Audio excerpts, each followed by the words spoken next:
The pardon had a deadline. It did not ask Nassau's pirates to lose a battle. It asked them to make a calculation. Before 5th of September 1718, a pirate who surrendered to a colonial governor could receive the king's pardon for earlier piracy. After that date, the same man could be hunted for reward money.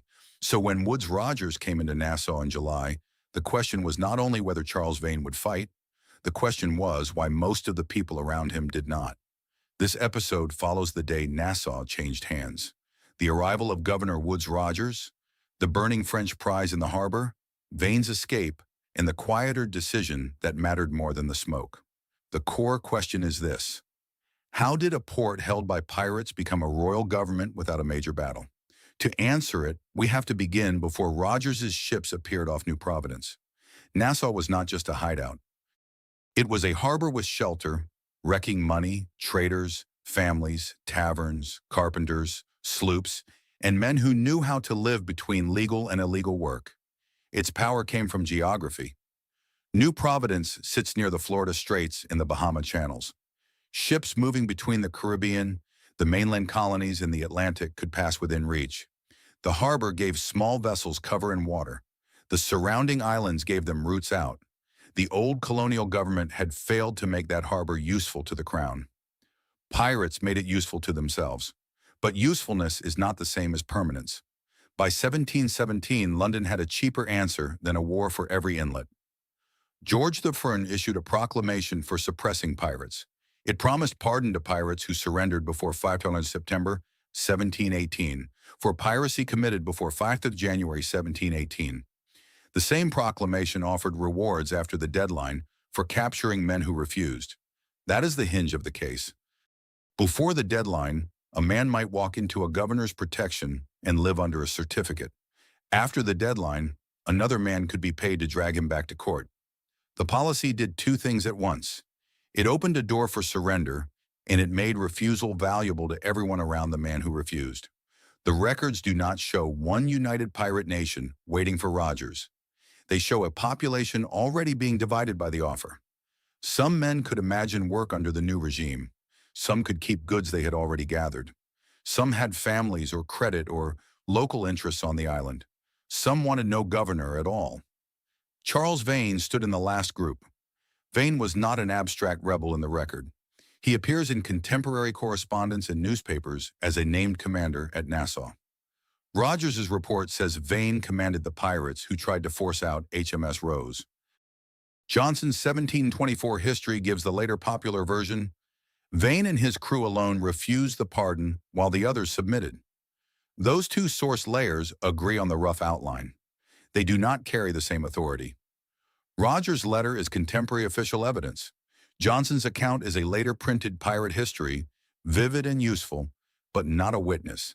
That distinction matters here because the famous scene is not the whole case. The famous scene is fire. On the evening before Rogers's landing, HMS Rose entered the road at Nassau. A French ship of 22 guns, already taken by the pirates, was set burning in the harbor. Contemporary reports say the burning ship was meant to drive out the Rose, which cut her cable and ran out in the night to avoid being burned. That is the image the story remembers. Fire in a narrow harbor, a naval ship forced back, Vane still able to act.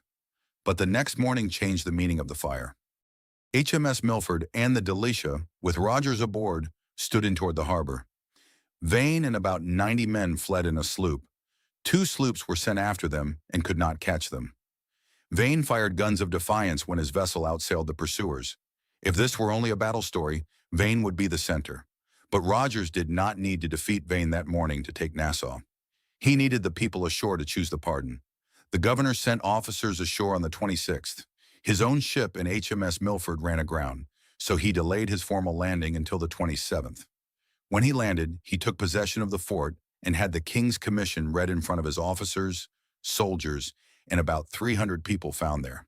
The report says they received him under arms and surrendered readily. Stop the picture there. In the harbor, a prize ship has burned. Outside the harbor, Vane is running. At the fort, a commission is being read aloud. Around it stand men who have to decide whether that paper is safer than the sloop that just escaped. This is the first author position of the episode. I read the arrival record as a transfer of choices before I read it as a transfer of force. The ships mattered. The soldiers mattered. But the document on shore did work that the guns did not have to do. For Vane, Rogers's arrival threatened command. For a man ashore with a share from an old prize, a boat to keep, or a place on the island, it offered something Vane could not offer. A way to stop running without first losing everything. That is why Vane's escape is cinematic but not decisive. He could leave. Nassau could still change hands. The world before Rogers had depended on loose consent. Pirate crews could assemble, break apart, elect or depose captains, share plunder, and move between vessels. The harbor gave them room to do it. But loose consent has a weakness. When an official exit becomes available, every person has to decide whether the old arrangement is still worth the risk. The proclamation sharpened that decision. Before the deadline, surrender could erase earlier crimes. After the deadline, surrender would not mean the same thing. The proclamation also created rewards for bringing in those who refused. A crewman could stop being an accomplice and become an informant. A former pirate could become useful to the governor. A neighbor could become a witness. The old harbor system had survived because many people needed it. Rogers attacked that need. Nassau was full of maritime labor. Men there knew the cuts through the islands, the water sources, the anchorages, the wrecking grounds, and the small vessel routes. If all of that knowledge stayed outside the new government, Rogers had a fort and a commission, but not a working colony. If enough of it came inside, the same sailors who had made Nassau hard to police could make it possible to administer. So the pardon was not only mercy, it was a way to turn local knowledge around. The record does not let us say those men became loyal in their hearts. It lets us say Rogers gave them a reason to behave as if they might. He did not arrive with enough force to police every island. Modern scholarship on Rogers' governorship is clear that his position was fragile. The naval ships did not stay long. Sickness hit his people. His London partners in the imperial state did not give him the stable support his mission required. That makes the first week more important, not less. If Nassau had required a full military conquest, Rogers was in trouble from the start. But the record says the island did not fall that way. It moved because enough people decided that accepting the king's terms was safer than following Vane into a fugitive future. Here is the midpoint turn. The case is not why Vane refused. It is why his refusal failed to carry Nassau with him. Once that question is asked, the fire ship becomes a different object. It is no longer proof that the old order could survive. It is proof that the old order could still produce a gesture, while the pardon was producing a majority. Johnson's 1701-24 history writes the scene in a compact way. It says all the pirates found at Providence submitted and received certificates of pardon, except Captain Vane and his crew. Johnson adds that Vane slipped his cable, set fire to a prize in the harbor, sailed out with colors flying, and fired at one of the men of war.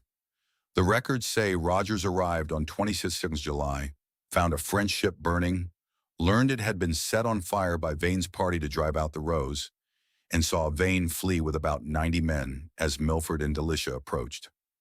Johnson gives a clean legend shape, one defiant captain against surrender. The contemporary record gives a policy shape, one defiant captain leaving a population that was surrendering. That is the myth versus record beat. Johnson's 1724 history is useful for the popular outline, but the governing evidence is Rogers' letter and the contemporary newspaper report. The scene is not false because Johnson tells it. The problem is what Johnson's version tempts us to make central. The fire was the visible drama. The pardon certificates were the mechanism. After Rogers took possession, he had to govern people who had recently lived outside the law he now represented. That required more than proclamations. He needed trustworthy local men. He needed former pirates who would stay loyal. He needed courts, fort repairs, supplies, and ships. He also needed to prove that pardon was real and that renewed piracy would be punished. This is where the story stops being a clean before and after. Some pardoned men did return to illegal cruising, some left, some supported Rogers. Benjamin Hornigold became one of the former pirates Rogers could use against others. John Auger and his crew became the public test of the new order later in 1718, when they were tried at Nassau after receiving the pardon and returning to piracy. That later trial matters because it gives the pardon a second scene. Pardon first, punishment after. The choice at Nassau only worked if both halves were credible. A pardon with no enforcement would be a pause. Enforcement with no pardon would push crews into resistance. Rogers's advantage was not that he had overwhelming strength. It was that he could make staying with Vane look like the narrow option. The decision tree on 26 and 27 July was plain enough to put on screen. Accept the pardon, stay, and take the chance that the new governor would not confiscate every old thing you own. Follow Vane, keep the old command system, and become one of the men the proclamation had turned into a legal target. Wait and watch which side more people chose. Most chose the offer. The people who accepted it did not all become the same kind of person. Some were former captains, some were ordinary seamen, some were residents whose lives had moved around pirate trade without being reducible to it. Some likely cared more about property and survival than about any political claim. The record flattens those differences because official records usually do. It gives groups, numbers, offices, ships, and legal acts. It rarely gives a full interior life. That is a limit, but it is also useful. If the records do not let us turn every pardoned man into a character, they do let us see the shape of the decision from the outside. The side with Vane had motion. The side with Rogers had paperwork, a fort, a deadline, and the promise that yesterday's crime could be made legally survivable. In a harbor economy, survivable mattered. The choice was not between freedom and obedience in the abstract. It was between a moving sloop with Vane and a risky settlement under Rogers. One path preserved pirate command for the men willing to keep running. The other preserved the possibility of staying on New Providence when the old shelter had become too visible to ignore. That choice did not make them innocent. It did not erase the violence of earlier piracy, except as a legal act of mercy. It did not make Nassau stable. It did not make Rogers secure. But it ended the working arrangement that had allowed pirate crews to use Nassau as their political base. The port did not need every pirate to surrender. It needed enough of them to stop defending the old arrangement. That is the second author position of the episode. The Rogers file does not read like a conquest report. It reads like a fragile government taking possession because the people inside the harbor had been offered a way to change sides without admitting defeat. Vane's later career confirms the point. He remained dangerous. He took vessels after leaving Nassau. Johnson's account follows his later captures, his break with Yates, his meeting with Blackbeard, his loss of command to Rackham, his wreck, and his eventual capture. Those later episodes belong to another case.